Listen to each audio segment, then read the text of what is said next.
Abuya Dimyati Cidahu, Pandeglang, Banten. Abuya Muhammad Dimyati bin Syekh Muhammad Amin atau yang lebih dikenal dengan Mbah Dim merupakan sosok ulama karismatik asal Banten yang sangat luar biasa. Nama beliau ditulis dengan tinta emas oleh sejarah sebab murid-muridnya tersebar di mana-mana, mulai dari tanah Banten sendiri, penjuru Nusantara, bahkan tak sedikit juga santri dari luar Indonesia yang berguru pada beliau.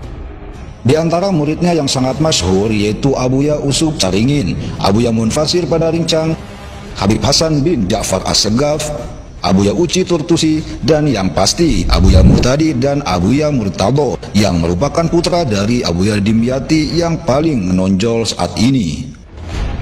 Semasa hidupnya Mbah Dim dijuluki sebagai gurunya para guru dan kiainya para kiai. Sebab mayoritas ulama di Indonesia kala itu rata-rata pernah berguru pada Mbah Dim.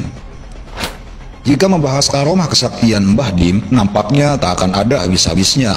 Banyak sekali kisah nyata yang menceritakan saat beliau mampu membaca pikiran orang, berada di dua tempat dalam waktu yang sama.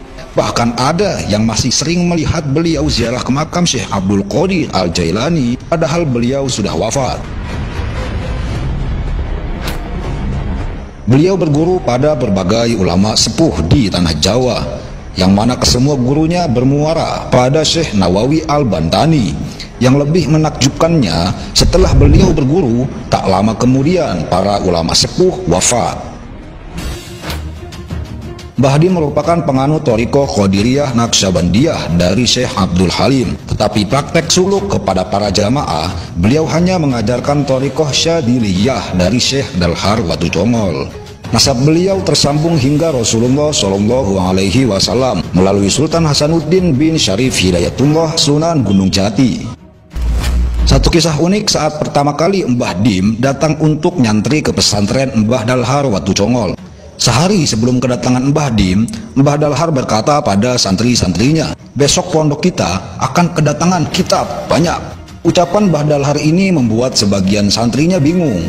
Dalam benak mereka berkata, kitab apa lagi yang akan datang ke pondok? Sedangkan semua kitab yang dikaji di sini sudah terpenuhi persediaannya. Keesokan harinya ketika Mbah Dim tiba di pesantren Mbah Dalhar, disitulah para santri mulai menyadari bahwa kitab banyak yang dimaksud Mbah Dalhar itu bukan kitab berupa buku, tapi ini merupakan bahasa kekaguman Mbah Dalhar kepada sosok Mbah Dim, seseorang yang sudah sangat mumpuni ilmunya, bahkan disebut-sebut sebagai kitab berjalan. Semasa hidupnya di Cidahu, beliau habiskan untuk mengaji dan mengajar, mulai dari ba'da subuh sampai larut malam, dengan jeda hanya tiap waktu sholat saja, itu pun tidak lama. Kemudian malam harinya beliau habiskan untuk qiyamul lail dan berzikir sampai masuk waktu subuh. Terus begitu setiap harinya, nyaris tidak pernah terlihat tidurnya. Bahkan jika sholat tarawih di bulan puasa, beliau tidak akan turun untuk sahur kecuali telah menghatamkan Al-Quran dalam sholatnya. Itulah karenanya tidak salah jika beliau dikategorikan sebagai ulama multidimensi.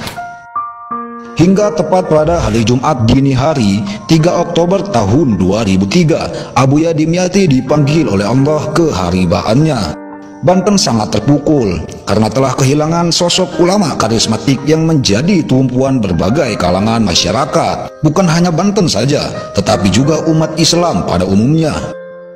Kini tali perjuangannya dilanjutkan oleh putra sulungnya, yaitu Abuya Muhtadi bin Abuya Dimyati Cidahu, Pandeglang, Banten.